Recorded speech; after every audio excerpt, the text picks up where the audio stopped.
this video, we're going to talk about how you're going to read your arguments and how you will be writing a good argumentative paper.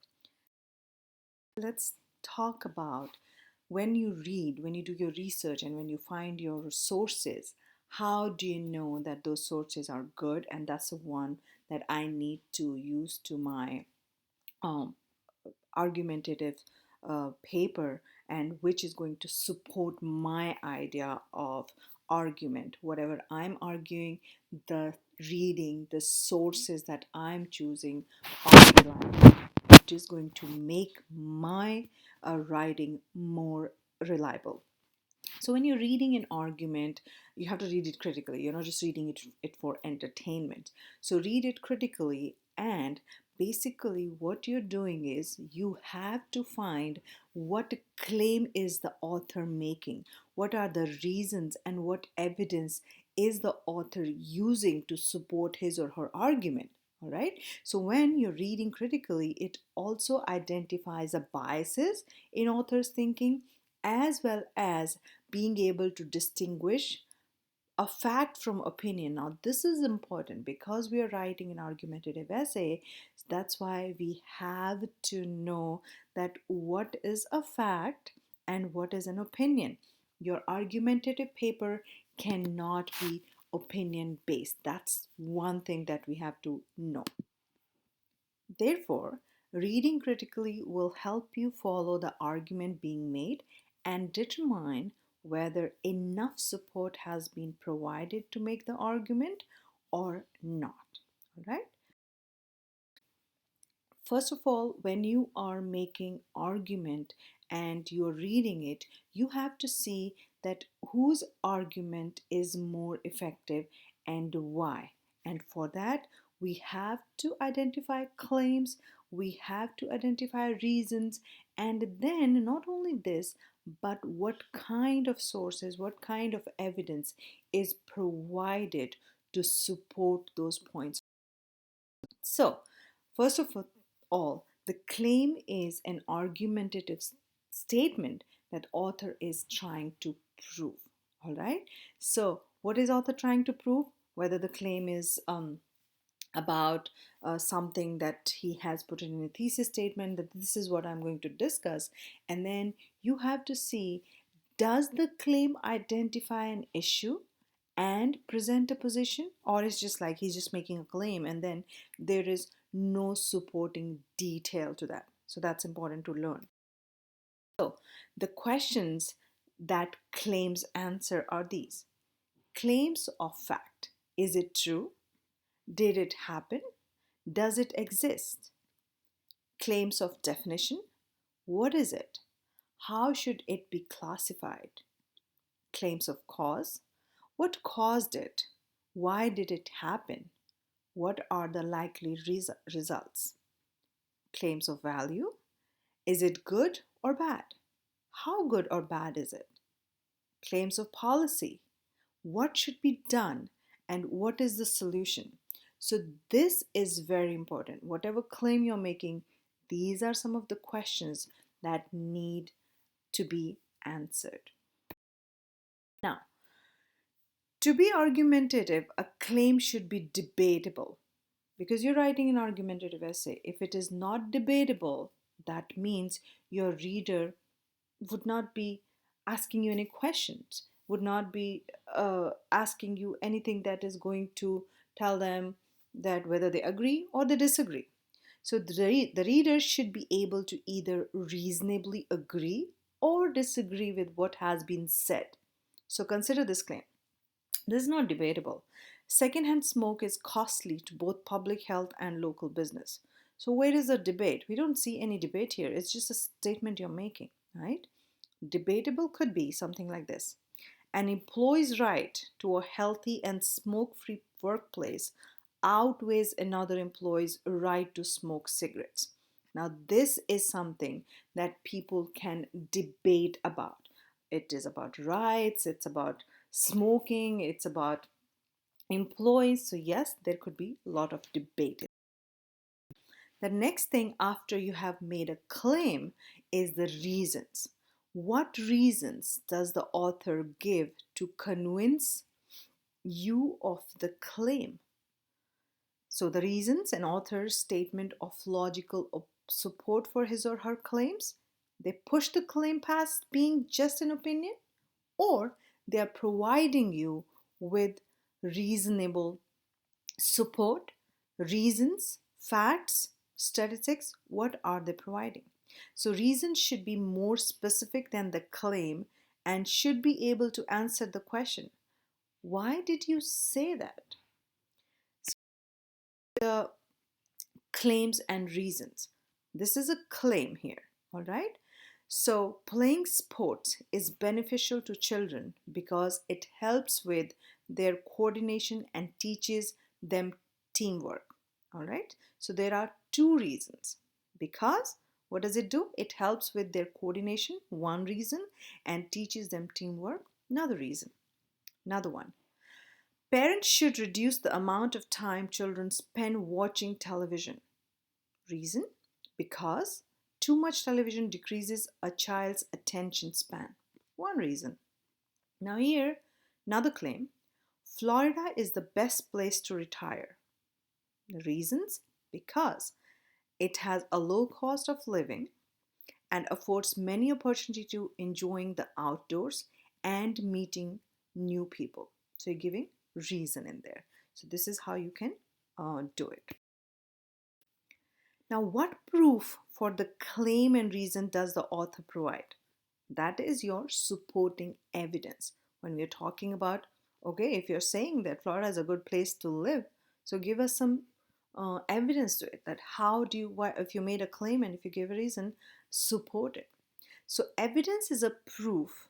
An author needs to back up his or her reasons and ultimately get the audience to accept the claims. All right. And how do you do that? How do you provide the evidence? You can basically provide evidence by either giving examples, by providing a statistical data, or any expert testimony.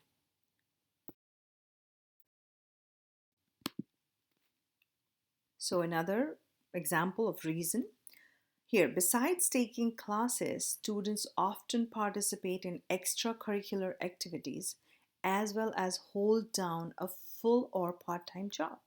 Having a full schedule often leads to student feeling overwhelmed with responsibilities. So you can give an example. You can start with giving an example of a scenario in which a student has multiple obligations resulting in stress and ultimately cheating. Provide statistics of how many students participate in extracurricular activities as well as work full or part time jobs. Testimony from students or survey results that show how students feel about having multiple obligations besides their coursework.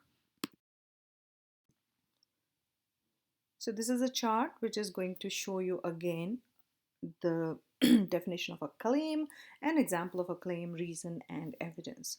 So here, claim is basically your thesis statement where you're making a claim, where you're making an argument about something, about your topic, all right? For example, here, an argument about whether something is true or false, how it should be classified, what caused it, whether it's good or bad, or what should be done about it. So here is an example. Homeless people should be given access to public service such as public restrooms, campgrounds, and medical attention. Now, the reason for this, what would be your reason? Your reason is because both homeless people and those with homes would benefit.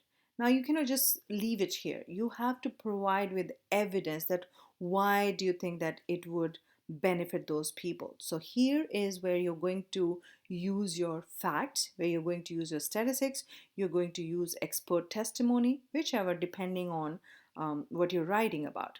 So example of evidence, for example, in 2015, scholars and homeless advocates of Colorado determined that lack of access to proper toilet has created public health issues. So this is your research. So you're researching about your topic and then you found this source which gives us an idea about, when people do not have access to restrooms and all that, what kind of health issues that can bring to those people. Okay, so this is how you would be using your supporting details. All right, so next is understanding facts and opinions. So what is a fact? A fact is a statement that can be verified as being true or false. This is generally done through a collection and analysis of data, through observations, and through experience. On the other hand, your opinion is a statement that indicates a person's feelings towards or perception of a subject. Opinions are often identified by their use of subjective or evaluative language and tone. Another common technique in opinion is the use of commanding verbs such as should, indicating that the author believes action should be taken. So your paper should be fact based, not opinion based. That's very important. So, fact. For example, here you will see the example here. Richard Oram and Josipa Roxa's academically adrift limited learning on college campuses attracted public attention in 2011 with its claim that a significant percentage of students make absolutely no gains in terms of knowledge or skills during college. Okay, this statement can be verified through observation or research. Either the claim gained attention or it did not. Whereas this one here is an opinion. So, movies such as Animal House and Legally Blonde, and fictional works like Tom Wolfe's I Am Charlotte Simmons, presents in entertaining, exaggerated form the seamy side of college with its apparently rampant drunkenness, corner cutting, sexual debauchery, and slides into mental illness. Now, this is an opinion here, all right? Some people might like these movies, some people might think differently, some people might have a different point of view about this. So this is completely an opinion. It is the author's perspective that the movies and novel mentioned are entertaining and exaggerated. Other viewers or readers may have different experiences. All right, so this is an opinion, this is a fact here. What you have to do, you have to use fact rather than using your opinion.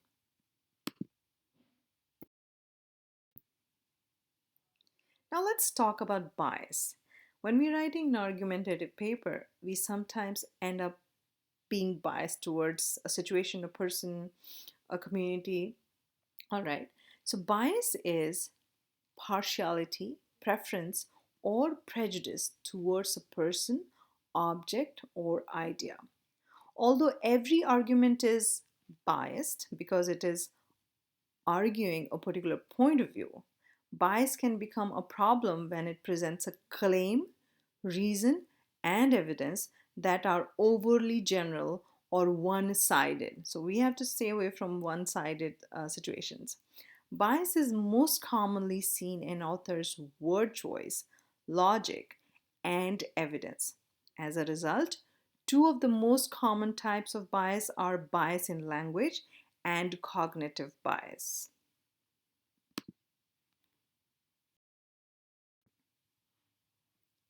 So here is a chart showing the type of bias. So bias in language is something that most of the time you would be using in your paper. So emotionally charged words. The example would be here like Congress must approve the new spending bill so innocent families are spared from the burden of high healthcare costs and the devastating effects of untreated illnesses. Sometimes people use colloquial language like day-to-day language. We should avoid it because we're writing an academic paper. We should not use offensive language anyways. Disrespectful words, phrases that are commonly used in everyday speech. During our company's annual marketing conference, there were too many chiefs and not enough Indians, and it came to creating each team's mock presentations. Okay, so these are the kind of things you should be avoiding in writing your argumentative paper. And remember to use good supporting details, good evidence. Avoid using bias, avoid using any personal opinions. It should be fact based. And trust me, your argumented paper is going to be great if you use all these strategies. Good luck.